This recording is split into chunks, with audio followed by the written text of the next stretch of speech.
मैं आपसे ले रहा हूं कि कोरोना ने पूरी दुनिया को एक अलग तरह की बदहाली दी है।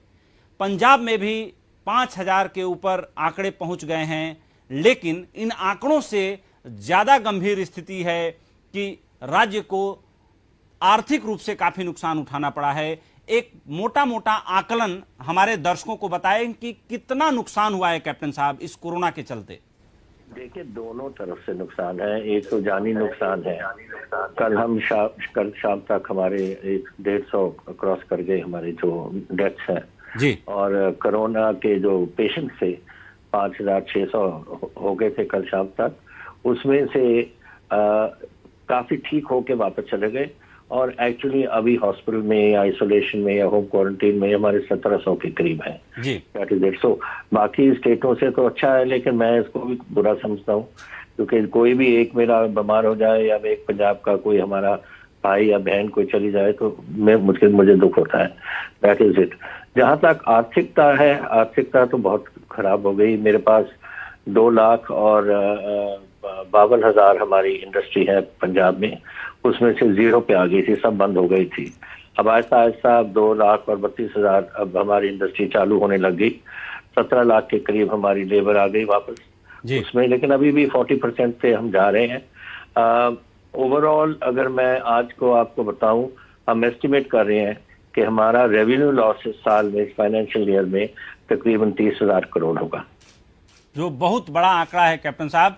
एक घटना ने पूरी दुनिया का ध्यान पंजाब की तरफ खींचा जब निहंगों ने पंजाब के एक एएसआई का हाथ काट लिया था, और आपने जिस तरीके से पूरे पुलिस फोर्स का मनोबल बढ़ाया और जिस तरीके से अपने एक जवान को रेड कारपेट ट्रीटमेंट दिया, ऐसा कभी देखने को नहीं मिला था।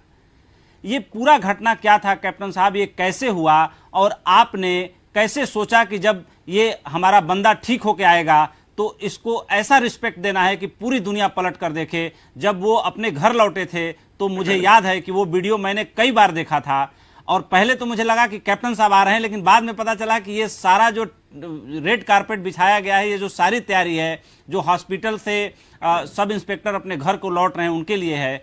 तो वो वीडियो बहुत ज्यादा वायरल हुआ। इस पूरे घटना पर थोड़ा हमारे दर्शकों को बताएं, लोग बहुत दिलचस्पी से आपके मुंह से जानना चाहेंगे। वो ऐसा हुआ ना, जब शुरू में लॉकडाउन हुआ तो सब शहर लॉकडाउन में थे, आ गए और पटियाला भी लॉकडाउन में आया था जी।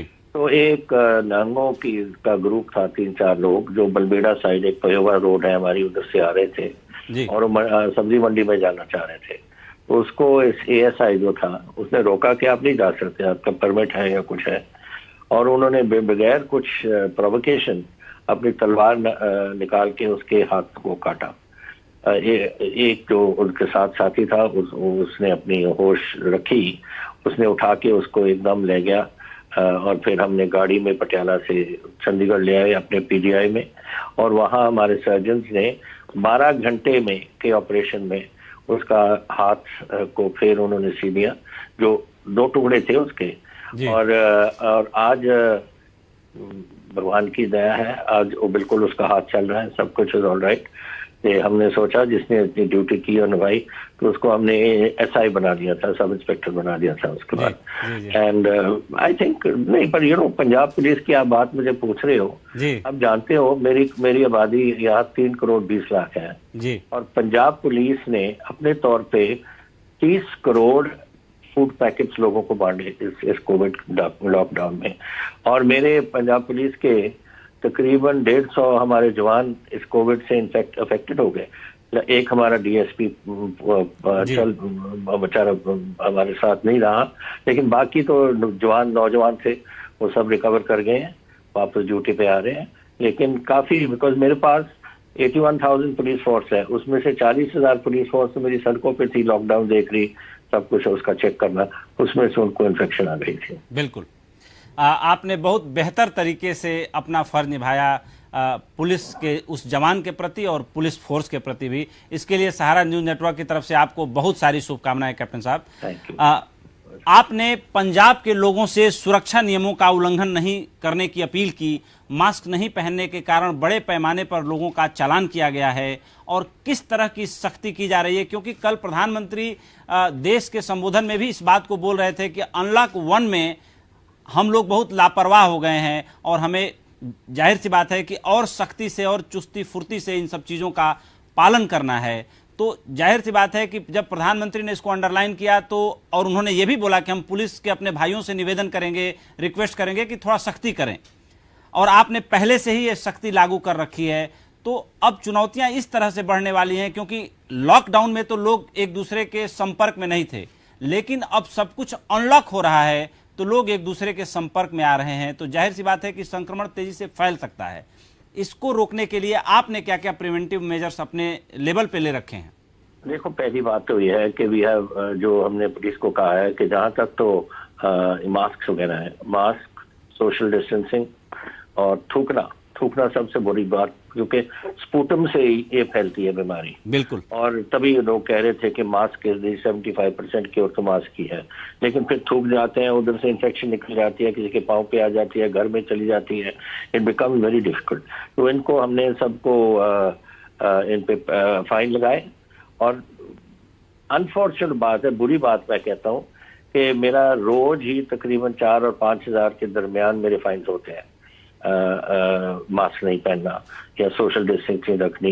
150 लोग तो परसों थूकने पे उन पे चलान हुआ है। So these are unfortunate things जो हो रही है, लेकिन हम सख्ती कर रहे हैं और सख्ती जरूरी है। जहां तक बाकी बातें हैं, इंडस्ट्री खोल दी हमने। थोड़ा सा पहले तो हमने 5 दिन खोला था, अब सैटरडे को भी हमने जोड़ दिया खोलने में। संडे को हमने बंद रखा है। कारण यह है कि वीकेंड पे सोशलाइजिंग होती है, लोग एक दूसरे तो मिलते हैं। सो मैंने इन दी होप कि ये मेरी बात मानेंगे, तो हमने एक दिन और इसका बढ़ा दिया। अदरवाइज हम स्ट्रिक्टनेस मेंटेन कर रहेंगे। और मैंने लोगों को कहा है कि मेरी तो ड्यूटी एक है, it is not popularity today, it is to see that मेरा पंजाब ठीक रहे। और अगर आप मेरी बात मानोगे और करोगे तो और भी खोल सकते हैं। अब बच्चे जिम खोलना चाह रहे हैं। बिल्कुल। मेरा ख्याल रोज 70% सोशल मीडिया मेरा सिर्फ जिम खोलो। अच्छा, जिम, ये एक बात नहीं समझते कि ये जो एक्ट है ना, नेशनल डिजास्टर एक्ट, ये मेरा एक्ट नहीं है, ये गवर्नमेंट ऑफ इंडिया का एक्ट है। अगर स्टेट डिजास्टर एक्ट होता हो तो मेरे हाथ में होता, लेकिन this is ministry of home का, और जो हुक्म उधर से आता है वही हम कर सकते हैं। और उन्होंने स्पेसिफिक कहा है कि जिम नहीं खोलने। बिल्कुल। तो और मुझे वो लोग समझते हो कि मैं ही बंद कर रहा हूँ उनको, जिम को। तो मैं उनको समझाने की कोशिश कर रहा हूँ कि भाई मेरे हाथ में नहीं है, पर एक जैसे खुलेगा मैं आपकी हेल्प करूंगा कि आपके जिम वगैरह चल पड़े। बिल्कुल। पंजाब में 4 और लैब को कोरोना टेस्ट की मंजूरी मिल गई है। क्या आप ये मानते हैं कि टेस्ट की संख्या बढ़ाए जाने की पंजाब में भी जरूरत है, या जो चल रहा है ठीक है? नो 100% है। बिल्कुल, टेस्टिंग सबसे अच्छी चीज टेस्टिंग है, चाहे पूरे हिंदुस्तान में हो, चाहे पूरे सारे मुल्क दुनिया में हो। फैक्ट इज कि जब हमने टेस्टिंग शुरू की, हमारे पास सिर्फ तीन मेडिकल कॉलेजेस थे और एक पीजीआई, और उनमें हम तकरीबन 700 टेस्ट करते थे डेली। फिर इसको बढ़ाया फैसिलिटी, फिर हमने सीएमसी लुधियाना और डीएचसी लुधियाना सबको अंदर ले लिया एंड 2200 तक चले गए। आज हम 10,000 पे खड़े हैं और 4 और अभी कोरोना लैब्स हमने क्लियर किया है। तो मैं समझता हूँ कि एंड ऑफ जुलाई तक हम 20,000 टेस्टिंग तक चले जाएंगे। वो मेन चीज तो टेस्टिंग है। देखो, मैं आपको बताया हूँ 3 करोड़ 20 लाख मेरी आबादी है। अगर हम 10,000 भी करें तो क्या है, कोई परसेंटेज भी नहीं है, तो छोटा सी अमाउंट है। पता नहीं कितनों को इन्फेक्शन है, गाँव में बैठे हैं, कहीं बैठे हैं। तो it is important, very important कि स्प्रेड होने से पहले ही हम इनकी टेस्टिंग शुरू कर दें। बिल्कुल। अगला सवाल ले रहा हूं आपसे। तेल की कीमतों में भारी वृद्धि के कारण आपने सार्वजनिक परिवहन व्यवस्था के तहत चल रही बसों में 50% सवारियां ले जाने की क्षमता पर लगी रोक को हटाने का ऐलान किया है। क्या आपको लगता नहीं है कि इससे संक्रमण का खतरा बढ़ सकता है? देखिए, मेरे प्रॉब्लम में हो गई थी कि आपने 18 बार इस गवर्नमेंट ने अपने डीजल और पेट्रोल का दाम बढ़ा दिया। प्रॉब्लम ये हो गई कि फिर कॉस्ट ऑफ ऑपरेशंस बढ़ गए, कॉस्ट ऑफ ऑपरेशन बढ़ गया और आप उस तरफ से 50% कर दिया आपने कि 50% बैठ सकते हैं, तो बसें रुक गई। कि मिनी बसें जो चलाती थी, हमारी है सिस्टम पंजाब में कि गांव से मेन बस अड्डे तक मिनी बसें जाती हैं और मेन अड्डे से बड़ी बसें जाती हैं। दोनों बसें रुक गई कि पीआरटीसी ने कहा, पंजाब रोडवेज ने कहा एक तरफ, और छोटे छोटे जो बस चलाने वाले हैं, मिनी बस चलाने वाले, कि हमें तो कुछ इससे बचता ही नहीं, हमारा तो खर्चा ज्यादा बढ़ रहा है। तो फिर मैंने एक कंडीशन लगाया है कि आप अपने मुसाफिरों को पूरा ले लो 100% ऑन वन कंडीशन कि सब अपना मास्क पहन के जाएं, 100% मास्क। और अगर मास्क हो जाए, बिकॉज मास्क ज्यादा है और थोड़ी देर तक बैठते हैं, अगर वो मास्क मेंटेन करेंगे तो देन उसके साथ उनकी इन्फेक्शन भी नहीं फैल सकेगी। सो ये हमने ट्राई किया है, अभी कुछ दिन 2-4 दिन से ट्राई किया है, and I hope it works. Captain साहब, तेल की बात चल रही है, तो जिस तरीके से आज ये कहा गया रूलिंग पार्टी के द्वारा, सोशल मीडिया पर ये बातें चल रही हैं कि अगर तमाम राज्यों को तेल की वृद्धि से आपत्ति है तो वो भी तो एक्साइज ड्यूटी लगाते हैं, अपनी एक्साइज ड्यूटी कम करें, तेल की कीमतें अपने आप कम आ जाएंगी। तेल की वृद्धि पर आप एक बहुत सीजेंट वेटरन पॉलिटिशियन हैं, आप पंजाब के ही मुख्यमंत्री ही नहीं हैं बल्कि देश के एक बड़े नेता भी हैं। आपका क्या मानना है कि ये तेल की कीमतों में ऐसे वक्त में जब इंटरनेशनल मार्केट में तेल की कीमतें एक लेवल पर आकर स्टैग्नेंट हो गई हैं, फॉसिल फ्यूल का जमाना अब धीरे धीरे खत्म हो रहा है, लेकिन हिंदुस्तान में तेल की कीमतें आसमान छू रही हैं, और एक फिनोमिना तो जो कभी नहीं बदला था वो भी बदल गया कि पेट्रोल से ऊपर अब डीजल पहुंच गया। आपकी प्रतिक्रिया क्या है इस पूरे इशू पे? सबसे ज्यादा तो यही प्रॉब्लम है मुझे। आज किसान यूनियन की मेरी मीटिंग थी जी, उन्होंने भी कंप्लेंट की कि पहली बार है कि डीजल पेट्रोल से ज्यादा इसकी कीमत हो गई। प्रॉब्लम यह है इंटरनेशनल प्रॉब्लम, हमारी नहीं। हमारा तेल बहुत बाहर से भी आता है, दूसरी जगह से, एंड ऑब्वियसली आज ट्रांसपोर्टेशन रुकी हुई है, उनकी प्रोडक्शन रुकी हुई है, ये बैकग्राउंड होगी। लेकिन गवर्नमेंट ने क्या किया, 18 बार बढ़ाया है तेल का प्राइस, और नतीजा ये है, हमने हमारी पार्टी पिछले हफ्ते हमारी एक वर्किंग कमेटी की मीटिंग हुई थी, उसमें रेजोल्यूशन गया है कि government must roll back, because ये कॉस्ट बहुत ज्यादा हो रहे हैं। 9 मेरा कहते 3 महीने में 9 रुपए तो डीजल ही बढ़ गया। बिल्कुल। तो दिस इज लोग नहीं चला सकेंगे, किसानी नहीं चला सकेगी, टैक्सी भी नहीं चलेंगी, बसेज नहीं चलेंगी, कुछ भी नहीं चलेगा। फिर अगर चलाना है फिर उसके हमें जो उनकी बसेज की सीट की वो है दिस जो देते हैं लोग उसका प्राइस वो बढ़ाना पड़ेगा, और फिर कैसे चलेगा, फिर कंज्यूमर को भी फिर असर पड़ेगा उस पर। तो ये बातें I think we have to back track. अगर हम बैक ट्रैक करके मेरे पास गुंजाइश होती तो मैं करता हूँ। मैं तो आपको अभी कहा है कि मेरा तो 30,000 करोड़ का नुकसान होगा इस साल रेवेन्यू का। So I don't have the money, मेरे पास है नहीं। अभी कोविड का फैक्टर है, पता नहीं कोविड कहाँ जाएगा, कब पंजाब पीक में पहुंचेगी, जुलाई, अगस्त, सितंबर, अक्टूबर, नवंबर तक, तब तक बढ़ता ही जाना है। So this is a very major problem. Captain साहब, आपने पहले भी ये रिएक्ट किया था कि एक्साइज में इतना नुकसान हो गया, इतना नुकसान हो गया। केंद्र सरकार से जब आप लोग एक संघीय ढांचे में राज्य सरकार केंद्र सरकार के साथ कोऑपरेशन में काम करते हैं, जाहिर सी बात है ये आपदा आई है तो राज्य अपने हिस्से का पैसा या इमरजेंसी फंड या स्पेशल हेल्प जब केंद्र से इस वक्त में मांग रहे हैं, तो केंद्र का एक्चुअल में क्या रिस्पांस आ रहा है? कोई रिस्पांस आ रहा है या आ ही नहीं रहा है? देखो, मेरे पास तो इतना था कि हमने जब डिमांड की, प्राइम मिनिस्टर ने पिछली अपने भाषण में हमें जब एड्रेस कर रहे थे, चीफ मिनिस्टर की उन्होंने एड्रेस किया था, उसमें कहा कि हम 20 लाख करोड़ रुपए देंगे स्टेटों को, but nothing, no direct support नहीं है। शायद इनडायरेक्ट सपोर्ट कोई वो मैं नहीं जानता, कोई चीजें वो दे दें, लेकिन आज पंजाब को नॉट इवन 1 रुपी, 1 रुपये भी नहीं हमें उससे मिला as far as direct support is concern. सिर्फ हमें उन्होंने दिया है कि जो हमारी बोरिंग लिमिट होती है विच इज नॉर्मली 3%, उसको 5% किया, 5% कर दिया, 2% इंक्रीज कर दिया, पर लेकिन उस 2% पे भी कंडीशंस लगा दिए कि कैसे आप इस्तेमाल करोगे। तभी मैं कहता हूं कि हमारी फेडरल जो पावर्स हैं under the constitution, federal structure जो बनाया गया था, वो दिन पर दिन डाइल्यूट होता जा रहा है, and we are in very serious trouble, because हमें एक टाइम आएगा कि हमारे पास तो कोई पावर्स ही नहीं रहेंगे, सब कुछ यूनियन गवर्नमेंट ने अपने पास ले लेना है, पंजाब स्टेट्स हमारी बिल्कुल ऐसी चलती रहेंगी, दिखावे में चलती रहेंगी। अगला सवाल ले रहा हूं आपसे। केंद्र सरकार ने हाल ही में एक अध्यादेश जारी कर ये प्राविधान किया है कि अब किसान अपनी फसलों को अन्य राज्यों में भी बेच सकेंगे। आपने किसानों को मंडियों से बाहर फसलें बेचने की अनुमति देने संबंधी इस अध्यादेश को संघीय ढांचे का उल्लंघन बताया है। क्या वजह है इसके पीछे?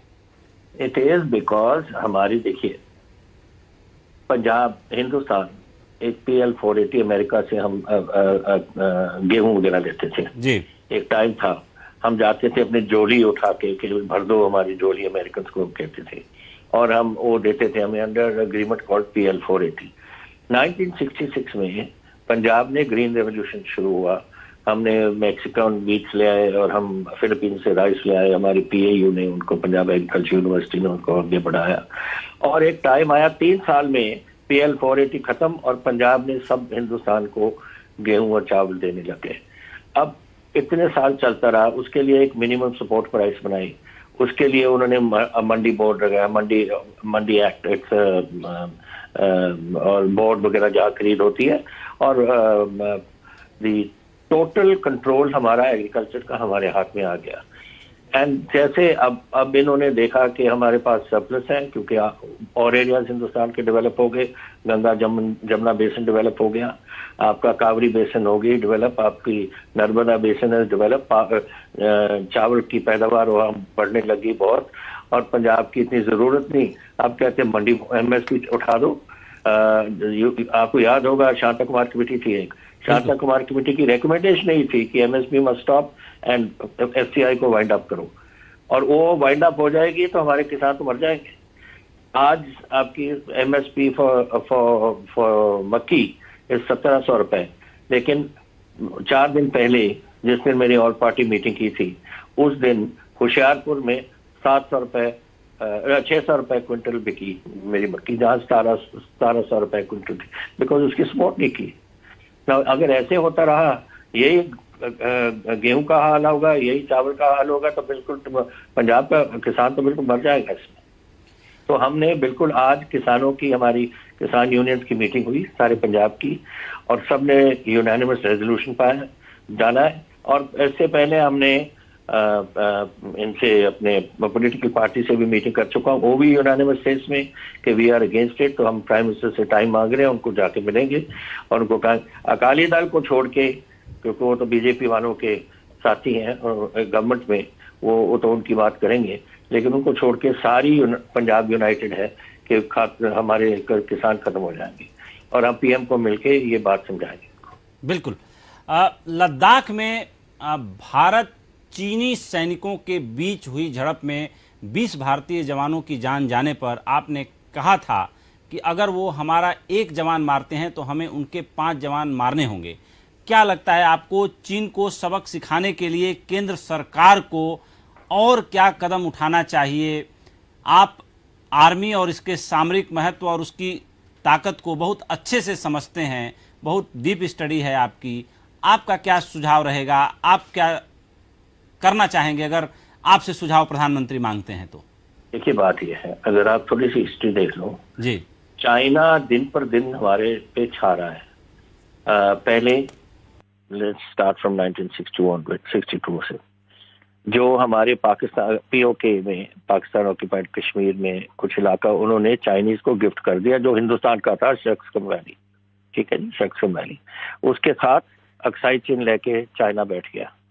उसके साथ क्लेम कर रहे हैं हिमाचल प्रदेश का हिस्सा, कौरिकला एंड शिपकिला।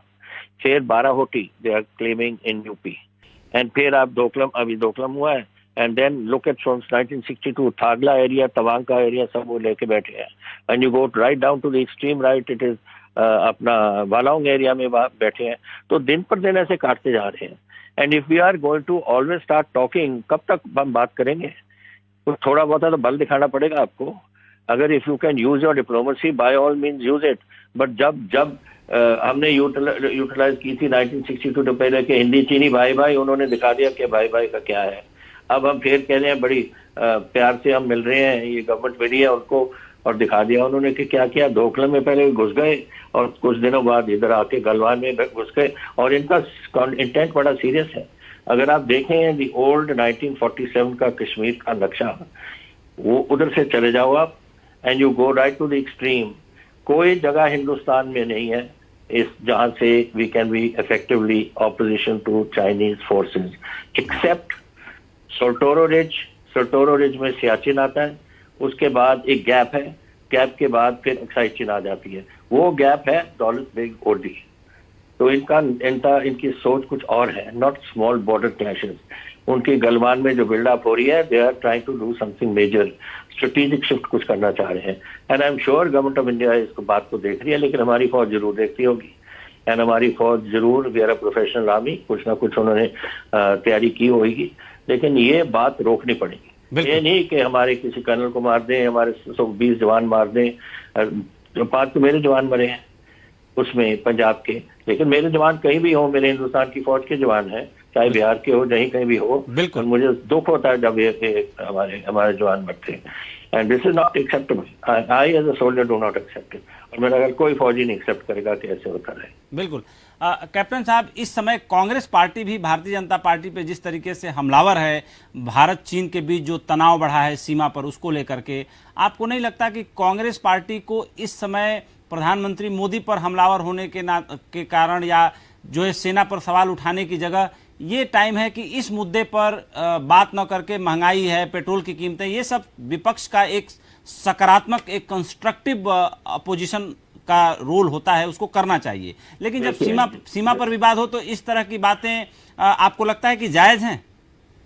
देखिए, जब कभी कोई ऐसी बात होती है, ऑपोजिशन पार्टी सपोर्ट करती है। जब कारगिल में हुई, सपोर्ट की हमने, वाजपेयी जी थे तब। जब यहाँ पुलवामा और वगैरह इस एरिया में हुआ, कांग्रेस पार्टी ने कहा हम पूरी सपोर्ट गवर्नमेंट को देते हैं।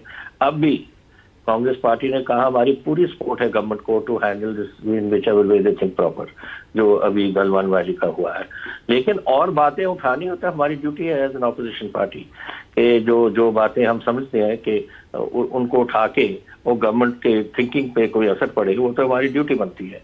एंड जो हम करते हैं, इट इज नॉट टू से कि कांग्रेस पार्टी गवर्नमेंट को सपोर्ट नहीं कर रही on the issue of dealing with Galwan and Doklam and this जो अपना दौलत बेग ओरडी वगैरह, वो तो हम टोटली उनके साथ हैं उस पर। आई थिंक हमारी कांग्रेस वर्किंग कमेटी ने भी कर दिया कि गवर्नमेंट को फुल सपोर्ट है इस पर। कांग्रेस वर्किंग कमेटी की बैठक में शायद कैप्टन साहब राहुल गांधी जी ने कहा था कि हमें बीजेपी सरकार पर जमकर हमला करना है, हमलावर होना है, इस तरह की रिपोर्टें मीडिया में आई थी।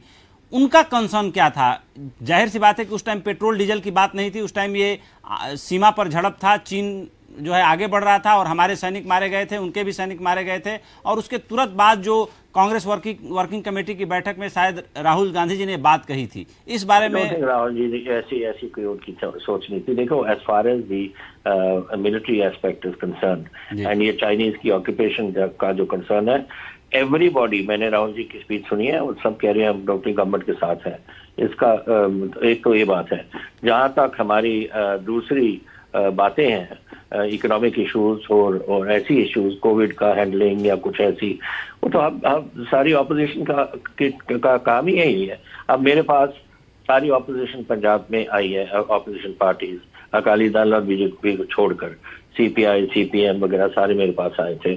हम एक इशू पे on Covid and on this जो ऑर्डिनेंस आ रहे हैं, हम एक साथ हैं। लेकिन पॉलिटिकल सोच तो हमारी अलग अलग होती है। दूसरे इश्यूज पे वो उनकी कुछ सोच होगी, उसकी किसी और की सोच होगी। तो that is part of the democratic process. वो ऐसे मत कोई सोचे कि कांग्रेस पार्टी गवर्नमेंट को नहीं सपोर्ट कर रही है ऑन द चाइनीज इशू। बिल्कुल। आगे बढ़ रहे हैं। आपने सभी सरकारी विभागों से खर्च को तर्कसंगत बनाने को कहा है। कोरोना संकट में राज्य के राजस्व में लगातार कमी आ रही है। क्या अनुमान है कोरोना संकट में पंजाब को? एक मोटा मोटा आंकड़ा आपने बताया कि 30,000 करोड़ का टोटल नुकसान हुआ है। ये 30,000 करोड़ का जो गैप है कैप्टन साहब, ये पंजाब की तरक्की को किस तरीके से रोक रहा है? डेफिनेटली रोक रहा है। हमारे पास तो पैसा नहीं है। पहले ही आपको मालूम है कि हमारा पहला, जब मैंने टेक ओवर किया है, कि 2 लाख करोड़ का तो हमारा डेट था, और वो डेट सर्विसिंग भी हमने करनी है। उसके अलावा हमारे बाकी गवर्नमेंट को भी चलाना है हमने। अगर मेरा एक रेवेन्यू 30,000 करोड़ का घट गया, तो how do I run the state? मैंने तनख्वाहें देनी है, मैंने गवर्नमेंट को चलाना है, 81,000 पुलिसमैन की तनख्वाह देनी है मैंने, बाकी हमारे पीसीएस हैं, हमारे बाकी सर्विस ऑफिसर्स हैं, सब पूरी गवर्नमेंट है। It comes to a very high figure.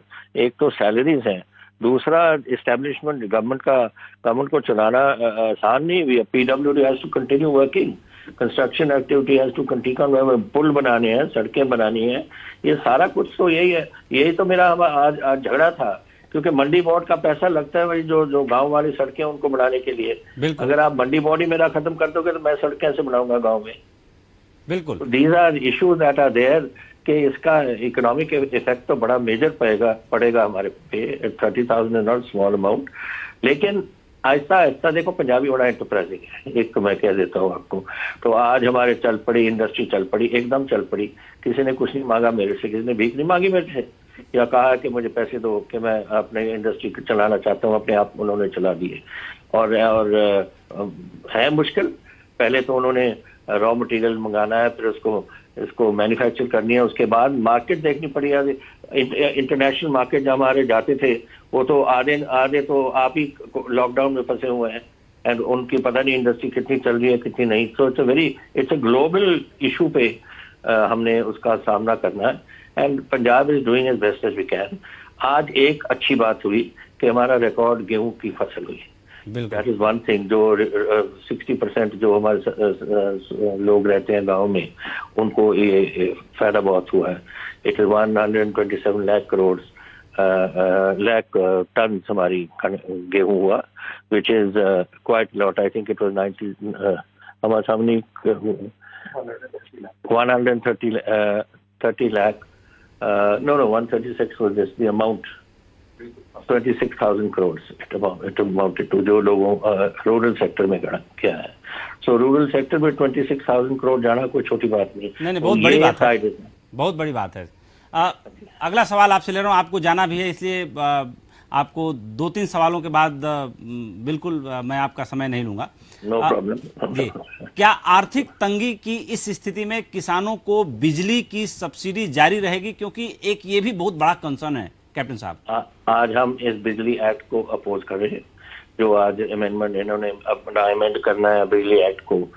ये फिर वही बात होगी ना, जो हमारी पावर थी जनरेट एंड हैंडल इलेक्ट्रिसिटी, अब गवर्नमेंट ऑफ इंडिया लेना चाहती है, और फिर गवर्नमेंट ऑफ इंडिया बताएगी कि हम कितना बिजली देंगे, कितना रेट आपका टैरिफ लगेगा, कितना डोमेस्टिक, कितना इंडस्ट्रियल, कितना एग्रीकल्चर।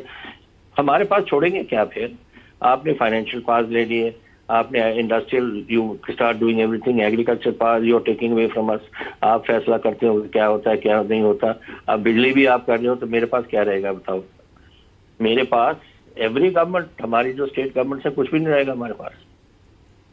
तो दिस इज माय वरी कि आज जो आप पूछ रहे हैं कि बिजली का जो प्राइस आएगा किसानी को क्या करेगा। अभी तक तो किसानी को मुफ्त मिल रहा है, मुफ्त बिजली हम दे रहे हैं फॉर उनकी फसल के लिए, नॉट फॉर द डोमेस्टिक। जो उनके घरों में बिजली है वो तो पे करते हैं, लेकिन जो अपनी फसल में बिजली लगाते हैं, ट्यूबवेल लगाते हैं, वो मुफ्त का है। इन्होंने उसको लगा देना उस पे। कैप्टन साहब, नए हालात के मद्देनजर आपने प्रधानमंत्री नरेंद्र मोदी को पत्र भेजकर गैर वित्तीय सहायता समेत 80,845 करोड़ रुपए की आर्थिक मदद मांगी। इस संबंध में केंद्र की ओर से आपको कोई आश्वासन मिला? किसी ने ये कहा कि आपका पत्र मिल गया, इस पर विचार हो रहा है? नहीं, नथिंग हैज, नो कोई आंसर हमें नहीं मिला। लेकिन वो हमने कहा है कि this is the total loss to the state, not only to the revenue loss of 30,000 crore which I'm having, but industry को चलाना है। We want more पावर की पोजीशन जो ठीक करनी है, जो आज डेवलपमेंट स्टेट्स के हो रहे हैं, उन सबको चलाने के लिए हमें और चाहिए होगा। बिल्कुल। अभी तक कोई गवर्नमेंट ऑफ इंडिया से कोई जवाब नहीं आया। जाहिर सी बात है कि जब आपने टेक ओवर किया था, तब जो है अकाली दल ने जिस तरीके से स्टेट में करप्शन फैलाया था, उसको लेकर के आपने बहुत जोरदार आवाज उठाई थी। शिरोमणि अकाली दल गन्ना किसानों का 383 करोड़ रुपए का बकाया भुगतान नहीं हो पाने को मुद्दा बना रही है। इस संबंध में निजी चीनी मिलों को कोई निर्देश दिए गए हैं क्या? 383 करोड़ बड़ा छोटा रकम है, लेकिन इस समय भी ये रकम बड़ी लग रही है। दो किस्म की है। एक तो जो हमारे हैं कोऑपरेटिव मिल्स, एक है प्राइवेट मिल्स जी। प्राइवेट मिल्स का भी पेंडिंग बहुत पड़ा है और कोऑपरेटिव मिल्स का भी पड़ा है। उसमें से हमने, मेरा ख्याल 300 करोड़ था कुछ कोऑपरेटिव मिल्स का, उसमें 150 करोड़ हम दे रहे हैं गवर्नमेंट की तरफ से फ्रॉम दी बजट, और 150 करोड़ हमने कोऑपरेटिव महकमे को कहा है कि आप हैंडल करो उसको और आप अपनी तरफ से करो। We have already in fact 150 crore हमने दे दिए। अब बाकी वो कोऑपरेटिव अपने डिपार्टमेंट अपना रेज कर लेगा। जहां प्राइवेट है उन पे भी मैंने दबाव डाला है कि before so and so date आपको ये शुरू करना पड़ेगा, नहीं तो अभी लोग कैसे चलेंगे, कितनी देर अपने बैठेंगे विदाउट द मनी। बिल्कुल। प्रवासी मजदूरों के पलायन और घर वापसी के बाद पंजाब में कृषि कार्य पर कितना असर पड़ा है और इसके लिए क्या कुछ सरकार करने के बारे में सोच रही है, क्योंकि एक बड़ा अजीब सा भारत पाकिस्तान के बंटवारे टाइप का नजारा हो गया था उस वक्त। नहीं, ऐसी बात देखो, हमारे जो प्रवासी आते हैं यहाँ वो तो एक पंजाबी बन गए, क्योंकि कई बड़े सालों के लिए यहाँ सभी पंजाबी बोलते हैं जो आके रहते हैं। एक बार ये जो कोविड का डर आ गया था ना जी, और सब घबरा गए, सभी घबरा गए थे इसमें, और कई प्रवासियों ने कहा हम अपने एक बार घर तो जाए हैं, तो ट्रेन वो प्रॉब्लम आती कि कैसे जाते हैं, तो हमने तकरीबन 400 ट्रेन की, 5,60,000 हमारे प्रवासी चले गए। हमारे 13 लाख के करीब प्रवासी थे, उनमें से 5,60,000 हमने वापस भेज दिए। और अब बात ये बन रही है उल्टी, मुझे सोशल मीडिया पे आ रहे हैं कि जी आप ट्रेन भेज दो, हम वापस आना चाहते हैं। तो मैंने कहा नहीं, ट्रेन थ्रू नहीं हम भेज सकते, आप आ जाओ, बट इंडस्ट्री हमारी और हमारे किसान भी उनको लेके आ रहे हैं। बिल्कुल, and people are coming back, आ जा रहे हैं वापस। आपके शासनकाल में पंजाब में नशे की समस्या पर काफी हद तक आपने काबू पा लिया, पूरे देश ने इसको देखा। नशा माफियाओं पर भी आपने कड़ी कार्रवाई की। हालांकि पाकिस्तान की ओर से की जा रही नशे की तस्करी पर पूरी तरह से रोक नहीं लग पा रही है, इसके पीछे क्या मौजूद कारण है कैप्टन साहब? मनी, पैसा जो ड्रग मनी है ना, ड्रग मनी थोड़ी एक बड़ी स्ट्रांग, बहुत बड़ी मनी होती है इसमें, ड्रग्स में। और ये पाकिस्तान करप्ट आज इसमें तरीके बड़े भाग, देखिए कश्मीर में कितनी फौज है, लेकिन उड़ी एक रूट है, उड़ी में जिससे ज्यादा उधर फौज है। बाकी हमारे अब इसमें ले आने लगे, ड्रोन्स में ले आने लगे, क्रॉसिंग रावी वगैरह वो भी आने लग गई। फिर हमारे कांडला पोर्ट वगैरह में हमने पकड़ लिए, कुछ यहाँ से वागा में वो उस जो पत्थर की वो निमक आता है ना, उसमें उन्होंने बोरियों में करके यहाँ भेजे, 500 किलो तो इधर पकड़ा। तो ये तो हम पूरा रख रहे हैं। One good thing is happening, जो हम अपने जो सेंटर्स वगैरह चला रहे हैं फॉर डी एडिक्शन सेंटर्स, वो अब भरने लग गए। पहले हमारे गवर्नमेंट के डी एडिक्शन सेंटर में कोई आता नहीं था, अब सारे आते ही हमारे सेंटर्स में है। तो एक डी एडिक्शन भी हो रही है और हम पुलिस में बड़ी सख्ती कर रहे हैं, बहुत सख्ती। रोज आज भी सीआरपी ने 11 किलो हेरोइन पकड़ी है किसी बॉर्डर पॉइंट पे। तो ये हम पूरी रख रहे हैं। हेरोइन मेन हमारा है, और अदर जो अफीम वगैरह होती है जो आम होती है, बट कंट्रोल बहुत हुआ। और उसका ये मालूम ऐसे हुआ कि आज मार्केट की जो प्राइस है, street price, it has gone up 4 times, which means availability नहीं है। बिल्कुल, डिमांड ज्यादा है, अवेलेबिलिटी नहीं है। डिमांड ज्यादा है। इसके लिए आपको खास तौर से बधाई कैप्टन साहब। जिस तरीके से युवाओं का जीवन पंजाब में दांव पर लगा था, आपने एक अपने सुशासन से एक नई दिशा दी है और एक नई उम्मीद जगाई है। 2 आखिरी सवाल सर। एक सवाल कि पंजाब का जो इंडियन डायस्पोरा, जो पंजाब पूरी दुनिया में छाया हुआ है, इस कोरोना महामारी में बहुत सारे लोग विदेशों से अपने अपने तरीके से, वंदे भारत मिशन से, कोई टाइम रहते आ गया, कोई वंदे भारत मिशन से आया। पंजाब में जो फॉरेन करेंसी आती थी, जो लोग वहां से अपने यहाँ रहने वाले लोगों को पैसा भेजते थे, वो भी एक बहुत बड़ा आंकड़ा है पंजाब में। कोई अनुमान कि कितना नुकसान उसमें हुआ, कितने लोग आ गए घबरा के जल्दबाजी में? नहीं, ऐसा नहीं था। देखिए, पहले हम जो शुरू में हुआ, 1,43,000 हमारे लोग आए through Amritsar, Mohali and Palam airport, ये 3 दिल्ली में से। उसके बाद वही डिमांड आने लगी उन मुल्कों से और उनकी एम्बेसीज को कि हमें वापस कोई अरेंजमेंट किया जाए। तो UK, Canada, I think America नहीं, कनाडा, यूके और ऑस्ट्रेलिया, उन्होंने अरेंजमेंट की यहाँ से, और यहाँ से अपने जो उनके रहने वाले हैं हिंदुस्तानी पंजाबी, उनको लेके वापस चले गए। मेरा क्या यूके में ही कोई 14-15 जहाज तो इधर से गए होंगे। तो पीपल वापस जा रहे हैं और अपने घरों में रह रहे हैं, इसके बावजूद कि वहाँ इतनी कोरोना फैली हुई है, दे वांटेड वापस जाना चाहते हैं। तो जा रहे हैं वापस, कितने चले गए ये नहीं मुझे मालूम, लेकिन इधर डेली वी आर गेटिंग तकरीबन 6000 गाड़ी क्रॉस करती है और 12000 ट्रक क्रॉस करते हैं। शंभू बॉर्डर विच यहाँ पर दिल्ली का बॉर्डर है ना जहाँ, उसमें से हमें रफली 12000 ट्रक, अब 2 आदमी भी ट्रक में हो तो 24000 हो गए, अगर 3 आदमी गाड़ी में हो 18000 हो गए, 40000 तो डेली आ रहे हैं हमारे दिल्ली से। और दिल्ली बड़ा इस वेले भयानक सॉर्ट ऑफ हालात बने हुए हैं वहाँ। तो फिर भी पंजाबी हैं, अगर आना चाहते हैं तो आए। एक आखिरी सवाल कि फिर से चर्चा चल रही है, चूंकि आप कांग्रेस पार्टी के वरिष्ठतम नेताओं में से एक हैं, कि राहुल गांधी फिर कांग्रेस पार्टी के अध्यक्ष पद की कमान संभाल सकते हैं, आपका क्या कहना है? बिल्कुल 100% संभाल सकते हैं। मैं तो जिस दिन उन्होंने इस्तीफा दिया था मैं तो उनको अपोज किया है। मैंने कहा बिल्कुल गलत बात आप कर रहे हो, दिस इज नॉट राइट। देखिए एवरीवन डर्न्स। अब हम जब मैं गवर्नमेंट में आया था, मुझे क्या मालूम था कि क्या होता है गवर्नमेंट में। ये तो जब आहिस्ता आहिस्ता सीखते हैं। मैं पहली बार मिनिस्टर बना हूँ 85 में, मैं कभी मिनिस्ट्री में तो आया नहीं था, मुझे तो पता भी नहीं था कैसे गवर्नमेंट चलती है। आहिस्ता सीखने वो भी सीख जाएंगे। He is come into the political life as party president. जो मेरा उनके साथ इंटरेक्शन हुआ, क्योंकि मैं चीफ मिनिस्टर रहा हूँ, वॉज वेरी पॉजिटिव, ऑलवेज बड़ी पॉजिटिव तरीके से बात करते हैं। एंड आई थिंक वो बड़े अच्छे एक प्रेसिडेंट बनेंगे। तजर्बा आ जाएगा, टाइम बताता है, सब ये सारी चीजें टाइम बदलता है, तो he will be a good president. और मुझे अफसोस है कि उन्होंने रिजाइन कर लिया, उन्होंने अपनी जिम्मेवारी समझ के रिजाइन किया, बट दैट हैपेंस। देखिए मैं आज 8वीं बार शायद इलेक्शन में जीता हूँ, लेकिन 3 बार हरा भी, तो व्हाट।